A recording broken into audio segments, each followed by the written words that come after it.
नमस्ते दोस्तों, मैं मौर्य वर्षा आपके अपने YouTube चैनल पर स्वागत करती हूँ। आज हम प्रताप नारायण मिश्र का निबंध शिव मूर्ति यह देखने वाले हैं, यानी शिव मूर्ति इस निबंध का सारांश रूप में संक्षिप्त में परिचय देखने वाले हैं। ठीक है, तो चलिए शुरू करते हैं। शिव मूर्ति इस निबंध को प्रतीकात्मक ढंग से लेखक ने लिखा है, यानी इस निबंध की जो शैली है वह प्रतीकात्मक है। ठीक है, 19वीं शताब्दी के अंतिम वर्षों में ये लिखा गया निबंध है और मिश्र ने, प्रताप नारायण मिश्र ने इसे प्रतीकात्मक ढंग से लिखकर शिव मूर्ति का यहाँ अर्थ होता है, यानी एक कलाकृति, यानी कलाकृति के रूप में ही देखना है। सीधा सरल अगर इसका अर्थ देखा जाए तो शिव मूर्ति यानी भगवान शंकर की जो मूर्ति है उस मूर्ति को हम शिव मूर्ति कहते हैं, यानी ये उसका सीधा अर्थ होता है। लेकिन लेखक ने यहाँ पर शिव मूर्ति यानी एक कलाकृति के रूप में दिया है, जो कलाकृति बहुत सारे कलाकार जो अलग अलग भगवानों की मूर्तियां बनाते हैं, जिसे प्रतीक रूप में लेखक ने चित्रित किया है। अब शिव मूर्ति के माध्यम से लेखक यह पाठ हमें पढ़ाना चाहते हैं कि हमारा मुख्य विषय शिव मूर्ति तो है, लेकिन वह विशेष कि तत्कालीन समय में शैवों के धर्मों के आधार पर लेखक उस शैव भाइयों से, शैव वैष्णव जो भेदभाव किया गया था तत्कालीन समय में, आज यहाँ पर धर्म के नाम पर भेदभाव होता है। पहले पुराण में शैव वैष्णव के नाम पर भेदभाव होता था या उसे बांटा जाता था, विभाजित किया जाता था, लेकिन आज हम धर्म के नाम पर या जाति के नाम पर विभाजित करते हैं। उसी तरह शैव भाइयों को लेखक यह प्रश्न करते हैं कि आप अगर भगवान गंगाधर की पूजा करते हैं या भगवान गंगाधर के पूजक है या उसके भक्त है, भक्त होकर भी हम क्या करते हैं, वैष्णवों से किस बात पर द्वेष करते हैं। यानी अगर हम एकाध भगवान की आराधना करते हैं, पूजा करते हैं, अगर कोई दूसरे भगवान की आराधना करता है, पूजा करता है, तो हम उसका द्वेष क्यों करते हैं, द्वेष करने का कारण क्या है।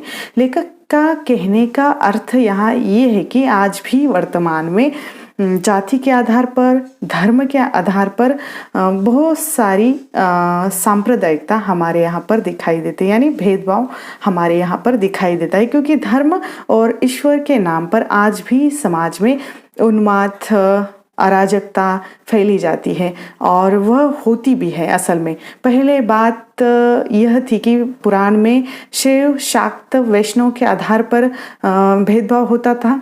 आज हिंदू, मुस्लिम, सिख, ईसाई इस धर्मों के आधार पर भेदभाव होता है। यानी इसी द्वेष भावना के चलते आज वर्तमान में या इस पृथ्वी पर दहशतवाद, आतंकवाद या सांप्रदायिकता को बढ़ावा मिल रहा है। इसी के आधार पर, धर्म और जाति के आधार पर ही बढ़ावा सांप्रदायिकता को, दहशतवाद को मिल रहा है और मानवीयता खत्म हो रही है, यानी मानवीयता एक तरह से समाप्त होने को है। लेखक समन्वय के यहाँ पक्षधर है, यानी समन्वय के पक्षधर है और वे अंधी आस्था, अंधविश्वास के विरुद्ध खड़े होते हैं और अपने तर्क पाठ भी प्रस्तुत करते हैं। वे अंधी आस्था, अंधश्रद्धा के विरुद्ध खड़े होते हैं और कहते हैं कि यदि धर्म से अधिक मत वाले पन पर श्रद्धा हो तो अपने आराध्य देवता, यानी जो कुछ, हर किसी का आराध्य देवता, आराध्य भगवान जो कुछ है वह अलग होता है हर किसी का। और जिनके आराध्य भगवान, उन्होंने कहा है कि लेखक के आराध्य भगवान भोलेनाथ को परम वैष्णव एवं गंगाधर कहना छोड़ दीजिए। यानी एकाध भगवान को आराध्य कहकर आप दूसरे किसी भगवान को या दूसरे किसी भक्त को जो दूसरे किसी भगवान की पूजा करता है, श्रद्धा करता है, तो उसको आप नकारना छोड़ दीजिए।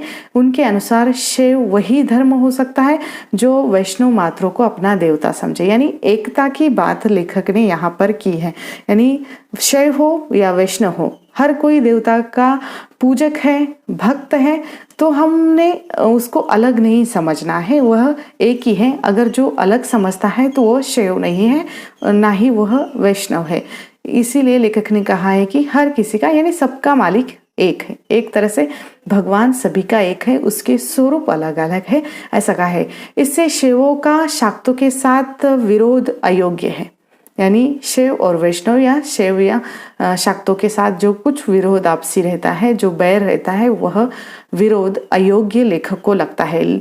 और लेखक के मतानुसार आस्तिक मात्र को किसी को द्वेष या द्वेष बुद्धि रखना या किसी के प्रति द्वेष बुद्धि रखना पाप है, क्योंकि जब यहाँ पर भगवान का या जगदीश का जो शब्द प्रयोग लेखक ने किया है तो वह उनके आराध्य देवता के लिए प्रयोग किया है।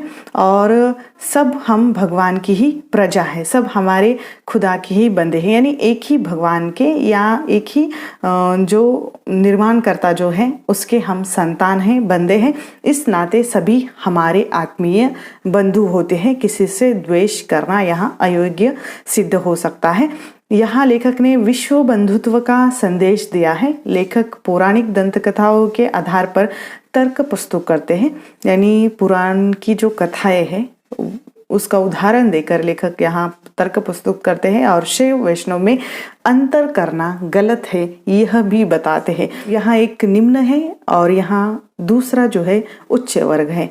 यह निम्न उच्च दोनों ही भगवान की देन है। किसी को निम्न कहकर उसका अपमान न कीजिए और किसी को उच्च कहकर उसका सम्मान भी मत करना है, ऐसा लेखक ने कहा है। इसीलिए भेदभाव को छोड़कर लेखक ने यहाँ शिव मूर्ति के माध्यम से उन्होंने ये इतना ही स्पष्ट किया है कि हमें एकता के सूत्र में बंधना है, न कि भेदभाव के सूत्रों को आगे बढ़ाना है। इस निबंध में लेखक ने पहले मूर्तियों की चर्चा की है, उसके बाद जो मूर्तियों के धातुओं की चर्चा की है, क्योंकि मूर्तियों का निर्माण उसी धातुओं से होता है। उसके बाद जिन मूर्तियों का निर्माण होता है उस मूर्तियों के रंगों की भी चर्चा की है और मूर्तियों के आकार की भी चर्चा की है।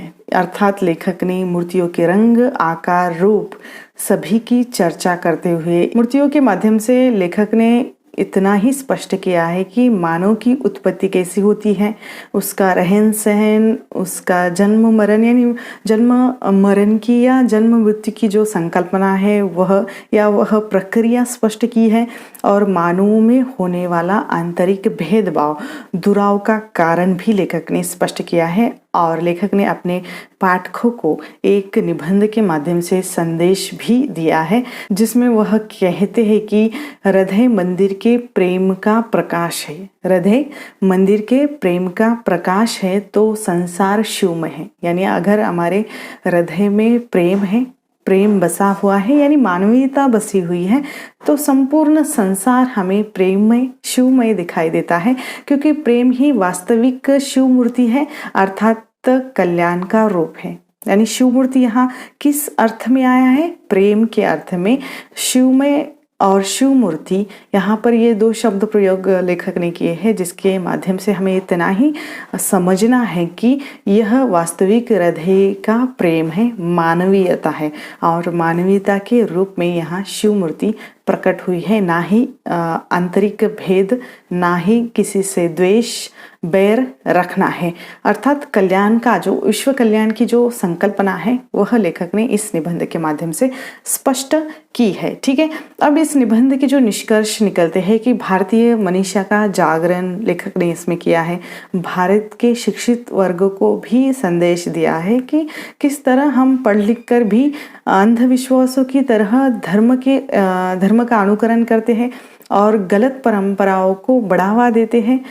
उसी को उन्होंने संदेश दिया है। भारतीय संस्कृति और भारतीय प्रतीकों के प्रति उदासीनता का भाव उन्होंने प्रकट किया है, यानी हम प्रतीकों को किस आधार पर या किस दृष्टि से देखते हैं इसका भी विवेचन लेखक ने इस निबंध में किया हुआ है। ठीक है, तो आप लोगों को सिर्फ शिव मूर्ति इस निबंध से इतना ही याद रखना है कि प्रताप नारायण मिश्र का ये जो निबंध है प्रतीकात्मक शैली में लिखा गया निबंध है और कल्याण यानी विश्व कल्याण या विश्व बंधुत्व की जो भावना है वह जो संदेश है इस निबंध से हमें मिलता है। ठीक है, तो ये छोटा सा निबंध आप लोगों को कैसा लगा मुझे कमेंट करके ज़रूर बताना है।